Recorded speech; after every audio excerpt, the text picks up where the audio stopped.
വേദപുസ്തകം പറയണത് സാഹചര്യം എന്ന് പറയണത് പോലും നമ്മൾ സൃഷ്ടിക്കുന്നതാണെന്നാണ് പറയണത്. സാഹചര്യം മനുഷ്യനെ സൃഷ്ടിക്കുകയല്ല, മനുഷ്യൻ സാഹചര്യത്തെ സൃഷ്ടിക്കുകയാണ്.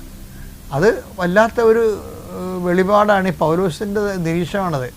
സാഹചര്യം മനുഷ്യനെ സൃഷ്ടിക്കുകയല്ല, മനുഷ്യൻ സാഹചര്യത്തെ സൃഷ്ടിക്കുന്നതാണ്. കാരണം ദൈവം നിറയുന്നൊരു മനുഷ്യൻ, ദൈവം എടുത്ത് ഉപയോഗിക്കുന്നൊരു മനുഷ്യൻ, ദൈവത്തിൻ്റെ ഒരു ടൂളായ മനുഷ്യൻ, അവൻ ദൈവസ്നേഹത്താൽ സാഹചര്യങ്ങളെ സൃഷ്ടിക്കും, അല്ല സൃഷ്ടിക്കണം എന്ന കാഴ്ചപ്പാടാണ് പൗലോസിൻ്റെ വേർപാട് ഈ ഫെയർവെൽ സ്പീച്ചിലുള്ളത് പറയുന്നത്. പക്ഷേ സാഹചര്യം ആരാ സൃഷ്ടിക്കണത്?